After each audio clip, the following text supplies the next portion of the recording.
Welcome to this edition of Rattling the Bars, a show that amplifies the voices of people who are disenfranchised, marginalized, and subjugated by offering solutions. I'm your host, Mansa Musa. Joining me today to talk about a remarkable publication entitled Black Chronicle, from the slave era 1778 to the beginning of the Civil Rights Movement 1956, is Mr. Maloyd Ben Wilson Jr. He is the owner and founder of the Black Chronicle. Mr. Maloyd Ben Wilson acquired the rights from the late Henry Hampton. Mr. Hampton compiled the articles from over 24 African-American newspapers and books. Mr. Wilson further compiled the 14 volumes and made the Black Chronicle into its current format of a book. The Black Chronicle, as a publication, can establish a single source for communicating African-American historical information based on news accounts nationally and internationally worldwide. Also joining me is Ben's wife, Carla Wilson. How y'all doing today? We're doing great. Just to give my audience some background information, I was in Las Vegas during the Christmas holidays, visiting some family members, and I ran across this magazine or book. Right, book, and it's called the Black Chronicle, and I immediately started looking in it, and that propelled me to start researching where it came from and how I could get my hands on copies. That led me to Mr. Maloyd and his wife, Carla. All right, so let's talk about the Black Chronicle. Right. Okay, Mr. Maloyd. Yes, sir. How long has you been involved with this project? Educate our audience on how this came about. The Black Chronicle is a compilation of books and articles.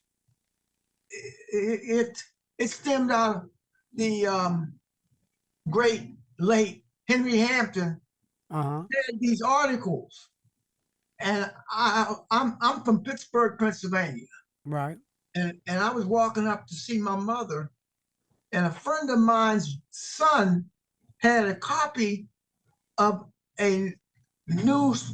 It's a news magazine. It's a newspaper. Right. And it was called 1857 edition.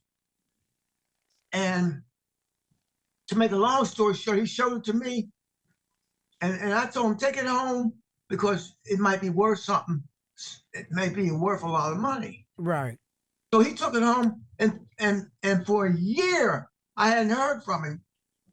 And one day I just got to just thinking about that 1857 edition of the Black Chronicle, and I said, let me call his mother and see if he still has that book. I'd like to have it. Right. So I called his mother, and I said, do your sons have that Black Chronicle? And she said, it's around here somewhere. So I said, tell him I'd give him $100. Right. And he got on the phone and said, I got it. You can get it. So I went up to his house. Within minutes, I had this Black Chronicle in my hand, and I put it in my bag for over a year. Mm-hmm. And I went back to get it, and I looked on the bottom to see who owned it, and it said Henry Hampton, Black Sign. Mm-hmm. And I called him to ask him about it. He said, do you know there are 14 other issues? I said, well, what are you going to do? And he said, nothing. He said, I'm going to throw it away. I said, I want it. Let me ask you this here. Okay, Yes. Right there. So you started out with one copy of the Black Chronicle and accumulating to what how many different 13 other issues. 14 of issues, and 14. A total of 14 issues. A total of 14 issues from 1778 to 1956. From 1778 to 1956. This and that's information that was recorded Everything you can imagine about different events. Dealing with the whole people. Oh yeah. Okay. Let's start with how did you wind up getting it to where it's at now? Because you put it in put it in this form that it's in there, right? It was just articles, just loose leaves of the newspaper. It was loose leaves. And the one thing that it had in it was articles, and each 4-page was a new article. I mean, new 4-pager that had all the information. Right. Each one was a different book. Edition. Right. Edition is the word. Right. I've seen that. Let me ask you this here. Yes. Okay, because I want to pick up on that, because like when I was looking at it, I noticed that each the way you got it set up is you got each edition, and then the editions deal with a series of events like the Washington Post. If the Washington Post had a national section that talked about national events on today's Washington Post, then like they might have a section in there about what's going on local in the day's Washington Post, and so on and so forth. And that's the same way you set this up, is in each chronicle you're outlining an event that took place in 1776. That's correct. Then you saying and what is so debilitating is that I got so excited, and he didn't give them to me right away. He asked me what was I going to do with it, and to show you how God works. Mm-hmm. In my mind, in my thoughts, I just came out with when he asked me, what are you going to do with him for me to give you this? He said, I'm gonna throw this stuff away, because we don't need it. And I said to him, I need it. I need it to give to the world. Mm-hmm. He said, well, what are you gonna do with it? I said, I want to make a book out of it. Right. He said, wow, I never thought about that. He said, well, what I'm going to do, I'm going to send you all the material you need.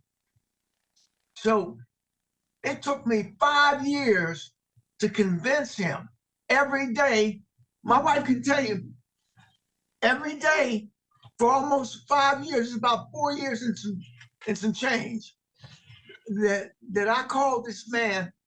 Every single day. Every single day that we had a new phone company, because the bills was rising, and Ben was determined to stay in touch with Mr. Henry Hampton, that honestly the bills were like up to $3,000. We'd get another phone company. Where was he located? Where was Mr. Hampton located? He was in Boston. And y'all making long distance calls. Long distance.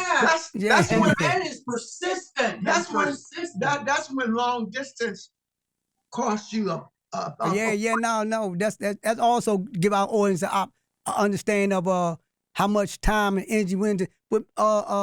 Yes, because one phone company shut us off because the bill was $3,000. Well, he'd go find another one and get hooked up to stay in touch with Mr. Henry Hampton. And listen, he would take my calls, and he would say to me, "What are you going to do?" I said, "I'm going to make a book out of this, and send it out to the world, put it on the newsstand." On that right there, when did you? All right, let's go right there then. Let's talk about that. We know, I know from experience that you definitely is persistent when you got your mind set on something. That's right. The few encounters I done had with you. But let's talk about when you published, when you got to the point where you had all information. Well, let me tell you what it is. Then you wanted to publish it. How'd you go about doing that? I at the end of the 4th year and some change, I stopped calling him. I didn't call him no more. I said, my wife said, The the phone bill bills is are too running. high. She said, he's not going to give you anything. Forget about that man. So I stopped for a year. And then one day I was the sports editor for the Pittsburgh Courier. And I was going to work. And early in the morning, man, Black Chronicle jumped in my thoughts. And for that whole day, I couldn't do nothing but think about Black Chronicle. So I called that evening when I came home, I couldn't rest. I called him. I said, I got to call this man. So I called him and he answered. He didn't even, the phone didn't even ring. He said, who is this? I said, this is Ben Wilson, Black Chronicle. Is this you? Have you had me? He said, yes. He said, oh my goodness, this is Ben Wilson, Pittsburgh. He said, I've been looking for you. I'm getting ready to retire. And I'm gonna throw this away. I'm gonna either give it to the library or I'm gonna throw this away. What do you want? I said, I need it. I want it. It's in my blood. Please let me have this. And he said, I'm gonna send it to you. So he sent it, but I was at home getting ready to go to work, and they told me, get in here. I think that man, your buddy, sent you a big box. You need to come and see this. So I zoomed in there. I was in there so quick. And I opened it up and when they seen it, all the employees there were saying, can we have it? Let us. I said, no. And my partner, who I always talk to and discuss things that happens. He said to me, let me have it. I said, oh no, I'm taking it. He said, well, leave it here in the office. The big box, it had record albums, it had CD, it didn't have CDs, it had the bibliography in the back. Yeah. And I took the whole box home and I took it to the printer, to my printer, and I laid it out in a book form. And that's how this started. That's exactly how it started. In 2 or 3 days, they called me in the printing, my printer called me and he said, it's done. That was back in 99. He said, okay, so since 99, so you've been in 1999 is when you came out with your first book. They called me at the printer. I went to his office and he gave me a copy of this and I picked it up and kissed it and cried. Yeah, I could believe. And you know what? I want to stop you. Man, I cried. Wait a minute. I want, because this is important for our audience to recognize why would somebody cry. And I want to get your wife in here to talk about some of the contents, because when I told you when I was in Vegas, I seen it in the corner, and when I got it, I couldn't put it down. I couldn't believe that we have actually got written material to date activities and events that went on in our lives from 1776 on up to now. So, Ms. Wilson, talk about the contents, if you can. Well, the content, as you can see, starts with an index here at the beginning of the book here that states all the 14 newspapers here. So everything is compiled into this. When you hear 14 issues, some people think, oh, it's 14 different books or 14 newspapers. But what he took with these editions and compiled it into what looks like the newspaper format.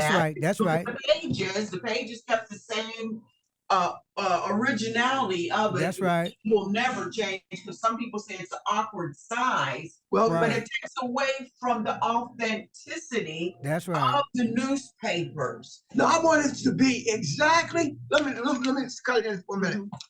When I put this together, the one thing I'm proud of is I compiled a publisher's note, and it kind of sums up what's in here.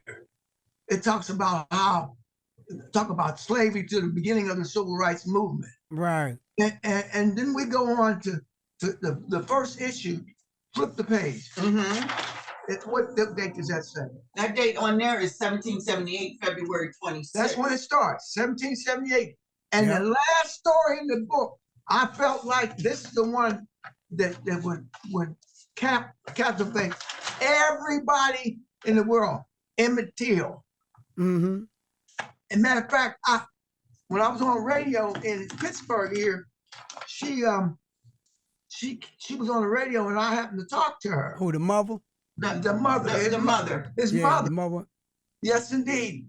I was on radio. I've been on radio tons of times. And that's Right. a story that a lot of people don't know about. I didn't know what I'm gonna tell you. I'm gonna tell you a story I didn't know until I read it in here. And when I read about Marcus Garvey, and I read about how Yes. Marcus Garvey, when he was going to get the ships, because his investment in getting the ships was he was buying bad ships, that it ultimately led to him purchasing stuff and finance got caught up. That called for the Internal Revenue to come and get involved. Right. But up until that point, I didn't really know that detail.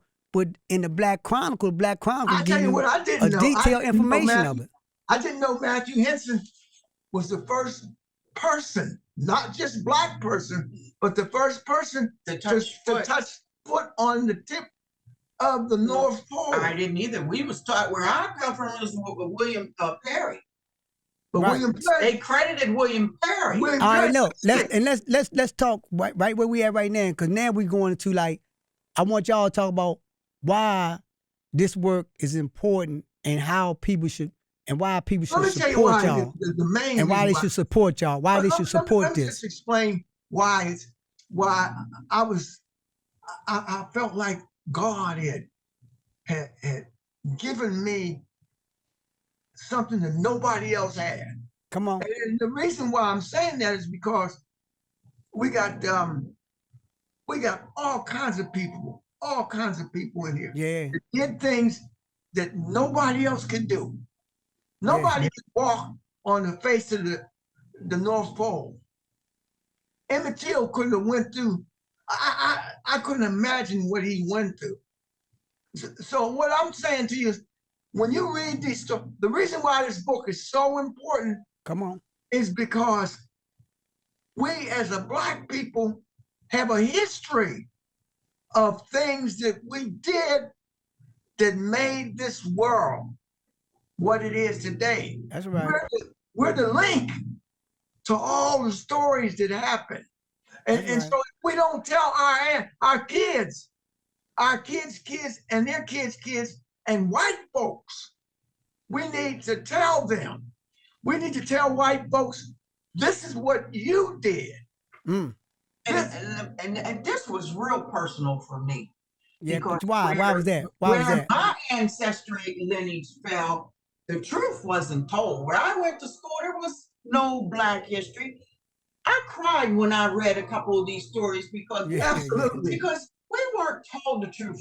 I didn't know. I figure my ancestors didn't know, because somewhere back in the slavery and being in the White House and passing for white, they didn't have this information, and they didn't know. They didn't know, just like I didn't know. My parents didn't know. They didn't tell me math about Matthew Henson. Let me, So for me, I literally cried when I found out it's about the truth. let me tell Come you on. something. Let me Yeah, give come you on, tell something. me. Come on, tell me something. Yes, I've got to tell you this. I'm on, so tell me. glad that you got me to tell the story to people who don't know. Let me Yeah. just tell you this. I I'm gonna tell you exactly. I sold over 100,000 of these books myself. I'm not talking about Amazon. I'm not Right. talking. Even though I was in Amazon, Not the website, not the website. Amazon. We went on foot. I went out. I went Hand to in hand. Hand in hand to hand. hand. I was in Atlanta. I was in We'd set up with the fairs, local. Washington D. When the Muslims came, they invited me. I took 5,000 books, 5,000 of these books, and I sold them. They sold. People was in line. I've had people who had other products. When we go there, they say, "Can we sell this?" And I say, "Absolutely. All you got to do is buy it wholesale, and you got it." All right, let's talk about that. Let's talk about that. Let's talk about that part of, because also y'all created a teacher's guide. Y'all got the booklet, y'all got the book, right here, and then y'all right got a here. teacher's guide. And what's the purpose of the teacher's guide? What's the teacher? Talk about the teacher's guide. The teacher's guide is a supplement that goes with the book. And what does it do? It teaches us how to teach these stories. Because Okay. you got to really know when you get here, you got to know what to say and what to do. You got to have this book. And my next, I put it over the years, and I got sick. And I'm gonna take this is good for me. I ended up, and my wife don't like. I don't tell it that much, but I got cancer. I had it of the prostate, and I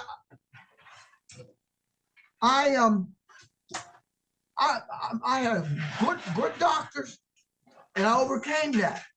Right. But I had to stop the Black Chronicle until I got well. Right. But I sold over 100,000 so far. Okay, let's talk about that. Let's talk about that as we close out. As we close out, tell our audience how they can get it.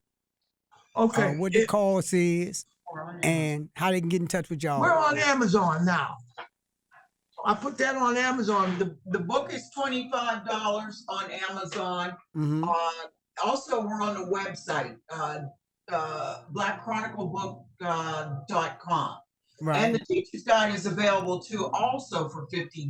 The book's $25 on both sites, but the teacher's guide is for $50. And the reason why this price, let me tell you, is well under. Oh no! This is not. Listen, and this is a good. So this is a good price. Well, let me tell you why. Let me tell you why. I started. People call up and say, I have one of my employees that worked for me, named Bossy Hill. He sold it to all the libraries he could. And he's in over 50 libraries. And that's why you can see it. Now, what I also did when people call on the phone and say, "Mr. Wilson, how can I get a copy?" I tell them, "Do you want a copy or do you want to tell your friends?" You can buy a box. There's 70 in a box. That's the way the printer printed it and packed it. They're available for fundraisers. Fundraisers, for church groups. Oh, I sold all over the country. The next, now my wife can tell you, she can tell you how to sell it. They go through Amazon or and the website. The website. What? Give them. And we'll post that information. We'll post that information at the end of the broadcast. But as we close out, Mr. Ben, what you want to tell our audience about this product and why it's important for them to get this product? My next printing. I don't know how many times I've printed. I printed a lot. My next printing will be 1 million copies. I already got it locked out. I'm talking to somebody who wants to put up the money, who I think at this point will put up the money and they can make whatever money they want, because I give you a chance to make it. The book is actually $25, but I give it to you for, if you go out and buy the box, you get it for $10 a book. Mm-hmm. And you get the teacher's guide goes with that. It's $25 wholesale, and it's $10 for the CD. This information will come out during Black History Month. So I want you to tell our audience about why it's important that they get this information during this period of time. This is Black History Month. When we air this, it'll be in the beginning of Black History Month. With this country and the world looking like they're losing democracy, personally, I did everything I could to reserve my history and my ancestry. And this is a valuable piece for our youth where, you know, a lot of us don't know. Right. This was a catalyst that motivated me to go start looking and searching for history. Because like I said, the way our democracy is, we're going to be lost. So if we collectively don't start to knowledge our minds and gain the information to know that some of these ancestors are our ancestors. I'm currently looking at mine, and I have a connection to Benjamin Banneker, and I just found this out. You need to do like you, go to the library. But I have it where if you call me, my number's in the book. If you call me, I can see that you get a box, and you can make tons of money. But more than anything, you can read the stories. Mm-hmm. Share it with your family. Your family needs this because they don't know the things that Black folks, we did some things that white folks could never even imagine. Yeah. We went through things that the slavery, the things that happened to Black people. It was tremendous. Even me, I was in the service for 5 years, and they didn't serve me, and I remember that. I remember Rosa Parks. Mm-hmm. You remember Rosa Parks. Yeah. These are Black people that we need to align ourselves with, and I'm glad that you brought us on, and that you are doing the things that you need to do, and you're a great man. I appreciate it. Thank you so much. There you have it, the real news. Thank you, Mr. and Mrs. Wilson, for joining me as we rattle the bars. We will send you a copy of the Black Chronicle for a $10 a month donation or a one-time $100 donation. We ask that you continue to support the real news and Rattling the Bars, because guess what? We are really the news.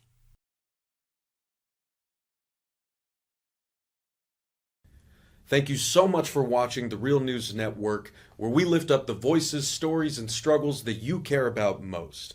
And we need your help to keep doing this work. So please, tap your screen now, subscribe, and donate to the Real News Network. Solidarity forever.